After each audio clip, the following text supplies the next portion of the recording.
Thanks for tuning in to this edition of the Startup Central. We're going to begin today's show with a big story unfolding with big ramifications for the Indian startup ecosystem.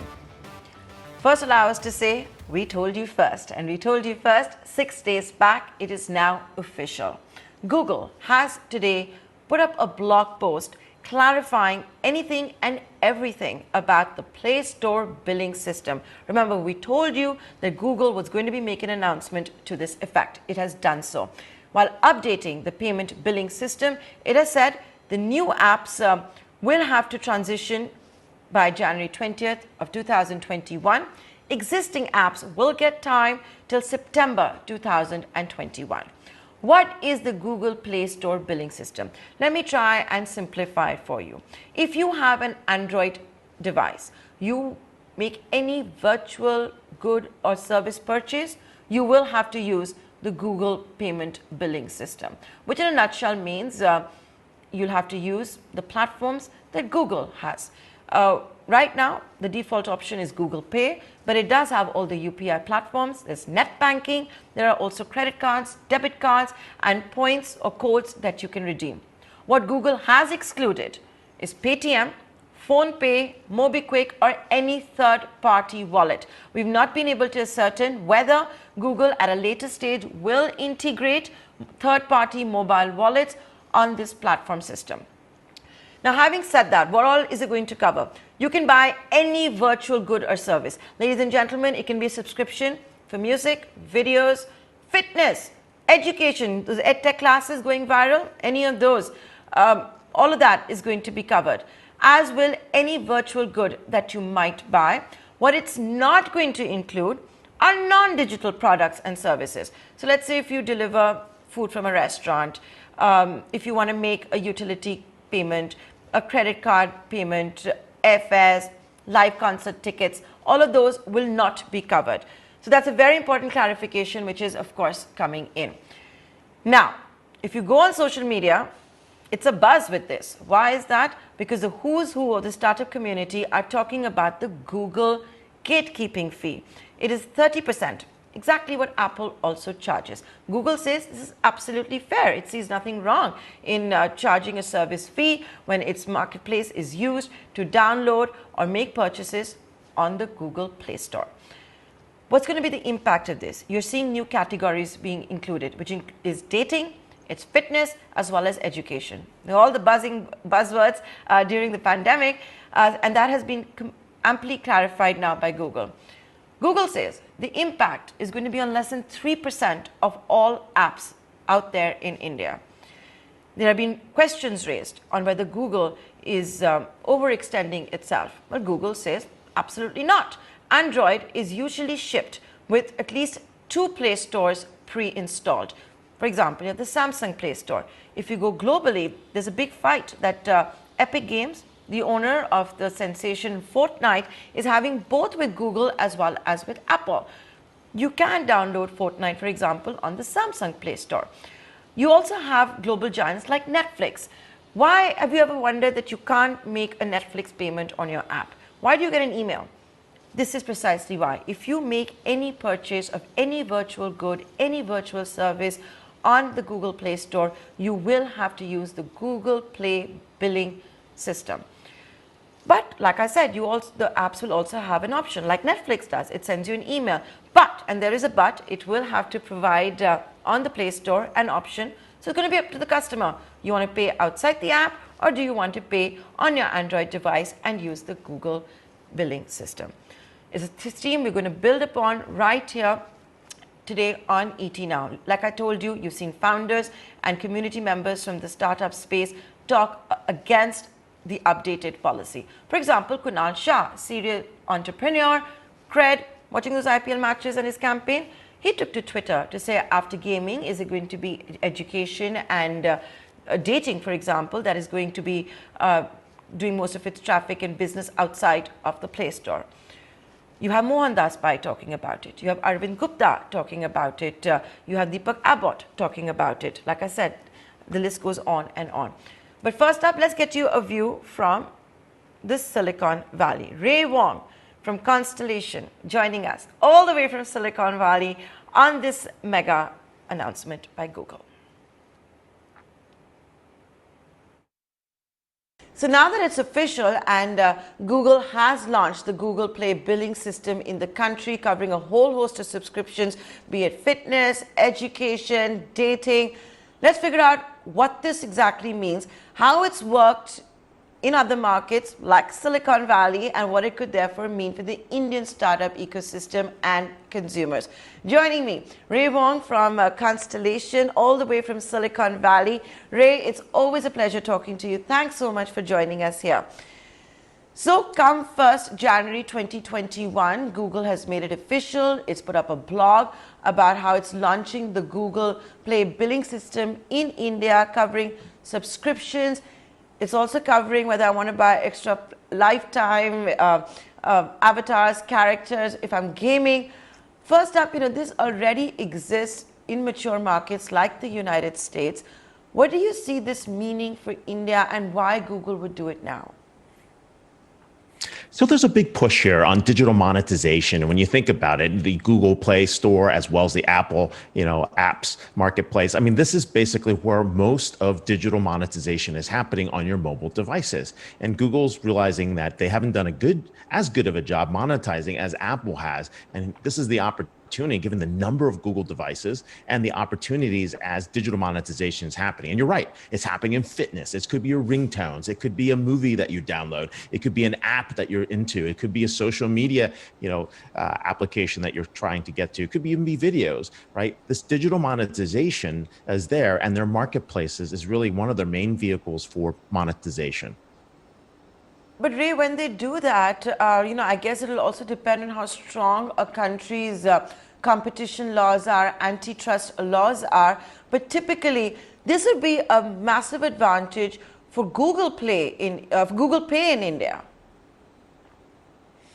It's a big advantage, as given the Android operating system is the predominant operating system in India and a lot of different countries. And so there's a question as to, is that a fair way to get to the marketplace? One of the challenges that have been in this conversation between Apple, iOS versus Google has really been the question as, hey, are consumers getting a good deal? And the question is, would a developer be able to get something to market as quickly as they can in this ecosystem? And so what people will have to look at is whether the benefits outweigh the costs of doing business. Is this a more efficient way of getting an app store up and running? Is this the right way to actually deliver digital goods? In a lot of countries, you already see that debate, but it's an interesting one when you think about the fact that there are two major operating systems for most mobile devices, and yet Google has a lead on operating systems, yet Apple has a lead on monetization in the marketplace. So it's going to be interesting to see how that plays out in India, to see which apps are much more popular, who's willing to pay for Android-based apps, Google Play, or who's willing to pay for apps, iOS type of apps in the marketplace. Yes, and of course, I think in India, the penetration of the Android devices is almost at 95 to 97%. And like you're pointing out, when it comes to the operating systems, it is a duopoly, not just in the United States or India, but it is worldwide. Now, Ray, what we've also seen is a whole host of apps come together, make an advocacy group. And these are not small apps. You're talking about Spotify, Tinder, Fortnight's Honor, Epic, coming together with another 10 apps, basically telling Google and Apple, you need to be more fair. Do you think that's even an effective strategy and something that's going to make a difference to Google and Apple? So what the largest app makers are trying to make a point is the fact that in this duopoly, how do they compete? Can they actually compete in the marketplace? And they could try to create their own apps marketplace. People could download on their own from their websites and manage their own devices. I think it's going to be interesting to see if they win that case. They're going to need a lot more apps on their side before they can probably make that case to Apple and to Google. But the challenge really is, how do consumers guarantee that the app is safe, guarantee that it's certified to work on their phone, making sure that digital rights management's being protected? Those are things that do cost money. So the question is it 30%? Is it 20%? Is it a 15% cut? I think those discussions are going to happen over time, especially given the dynamic between the need for content, which is the apps, and the need for the network and distribution, which is Google and Apple, and then more importantly, can the consumer benefit from a good level of innovation? That's what people will have to decide, and I think all parties are looking to see what happens next. So, in India, what we've also seen is a proliferation of fintech, of a lot of payment gateways becoming popular. Can you tell us a bit about the experience in the United States, in Silicon Valley, of working with Google and Apple for consumers? Do they allow a lot of payment options? So what's interesting about India versus the rest of the world is India's done a great job with the standardization of their payment gateways. And that standardization has allowed a lot more innovation. And when you have that type of standards, it's pretty easy. Outside the rest of the world, let's take the US, for example, there are multiple ways for payment and payment gateways to occur. And it's a little bit more messy. The standards are there, but they're not as well defined as what was done in India. Okay, so it's going to be totally right now up to Google if it wants to integrate with competitors on its billing system, which is great for the consumer, but it's basically Google who will decide. At the end of the day, it's going to be Google's decision to figure out, do they want to do that tight integration? Do they want to give people options on payment gateways? I think the marketplace is going to help Google figure out what happens. More importantly, I think what's going to happen is, given the fact that the standards in India are well defined, it's a lot easier to do this in India than in other countries. And it might even be a lot easier to create an India-only apps marketplace. Ray, thanks a lot for joining us on this edition of Startup Central. I know it's really early morning for you at Silicon Valley, but we were very keen to get a voice from Silicon Valley on how exactly this works and what Google's experience and startups and founders' experience has been in the United States. But back home, like I was telling all of you, we've seen social media abuzz with founders raising the question that if you have a small subscription service, how can they pay 30% to Google or Apple? Now, with Android devices, according to so many reports, holding the lion's share of a 97% market share, what is this going to mean for those that don't find themselves on the Google Play Store billing mechanism? For example, Paytm, PhonePe, MobiKwik. For now, they've not been integrated, they have been excluded. It's bound to hurt. It has raised questions once again on, if you're going to be Atmanirbhar, do we not need to be Atmanirbhar when it comes to the operating systems? It was a question that Vijay Shekhar Sharma had raised on the day Paytm had been taken down from the Google Play Store for a couple of hours for alleged violation of Google's anti-gambling policy. I'm now going to go across to another stakeholder in the startup community. He has very strong views on operating systems. He is the co-chair as well as the head of the Digital India Foundation. Now joining us here, Arvind Gupta. Arvind Gupta, a pleasure having you here. We did see your tweet today where you raised this point that isn't it time for India to have its own Play Store? But before I get into all of that, my one question to you is, today, why is the startup community up in arms about the 30% service fee? Google says this is only going to impact 3% of all apps. Also, it's not as if founders, startups, while developing their product, developing their app, didn't know about the 30% fee that has to be paid to Google or to Apple. They were aware of it. They must have factored it in. So why this hullabaloo? Why this, furor today? Nayantara, it starts with the 3%. It grows to 10% and probably keeps growing from there. And as I said, it's not a question of 3% or 5%. Let me give you an example. Google on its Play Store, we saw recently had taken off Paytm, put them back on, had in month of, I think, April/May, taken off MobiKwik because they were, directing on a government mandate to Arogya Setu. So they have immense control over what they do, and they have, there is no ombudsman process. There is they don't follow certain rules and policies, even on diktats of the country, and they take their own decisions. Where the bigger apps probably have a way to talk to them, or they have their own networks. Think about the hundreds and thousands of smaller app builders, people who could be potentially very big in the future. They have zero say in deciding that. That's where the startup ecosystem is up in arms, because it's not about the 3% who will end up paying the 30%. It is how it keeps growing. Let me give you a second example. Google launched its Project Meet it was always there, Hangouts, and it got relabeled as Meet. What did we suddenly see? That Meet is now integrated with Gmail.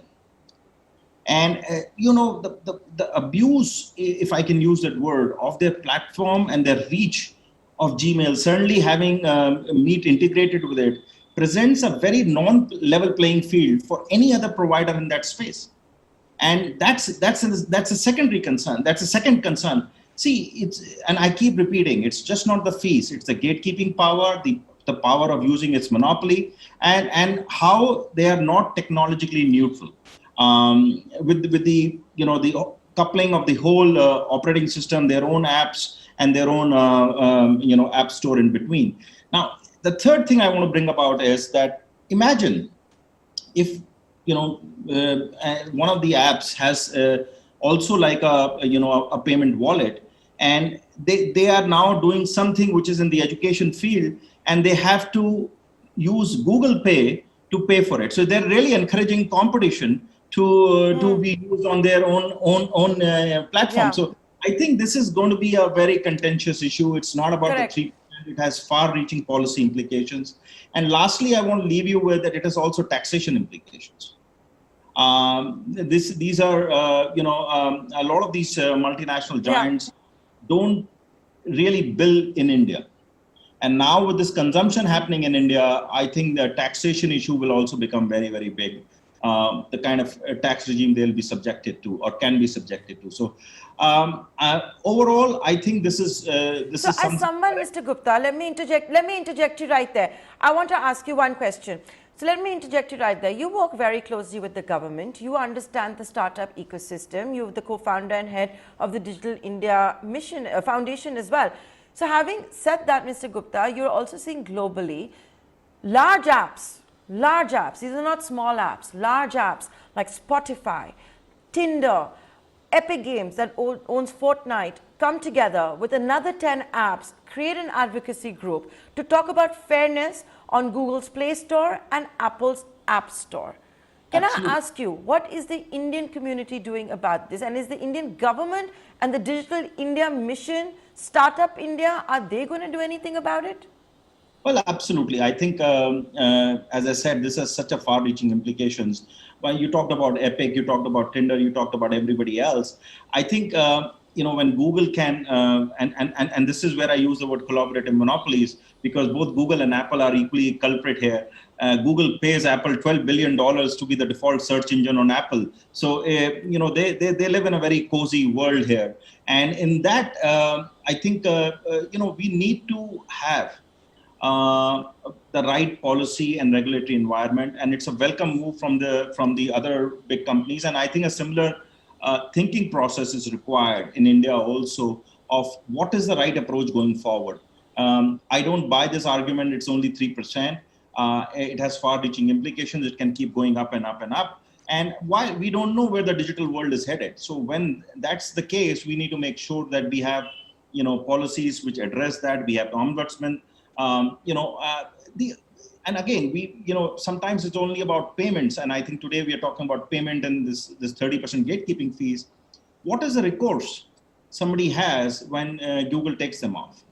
It's just an email sometimes. There's not enough time sometimes. We've heard all sorts of issues with this. So I think there has to be a larger, policy framework that has to address this. Neutrality has to be kept in mind. Level playing field has to be kept in mind. The taxation issues have to be kept in mind. And I think Competition Commission is also already reviewing some of them. But for self-reliant digital India, the Atmanirbhar Bharat, I think we need to address this at the right time. The right time is now. It's while the startup ecosystem in India is growing. Earlier we would when we talk about Atmanirbhar Bharat, Arvind Gupta, when we talk about Atmanirbhar Bharat, when recently Paytm was taken down from the Google Play Store for a few hours, I did interview Vijay Shekhar Sharma, and he actually said, and I quote him, "This is Google Nirbhar Bharat. We are so reliant on Google." Who is going to build an alternative to an app store? If it's a government app store, and let's be a little honest about it, private citizens, civil society, developers will be wary. Like it or not, it's a fact. you would talk about RelGeo, but Google's invested in RelGeo. Can we feasibly even talk about an alternative? No other country, no other enterprise on this planet has been able to take on Apple and Google yet. Well, that's Google front ends a lot of technologies India has built. It's not that Google has the answer to everything or Apple. We've been. I was going to make this point previously that we've been.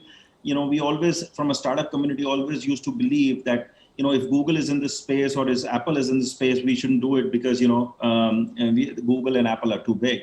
But with the kind of focus that we have on digital and localization and the this Atmanirbhar Bharat, I don't agree with Vijay Shekhar that we are a Google Nirbhar Bharat.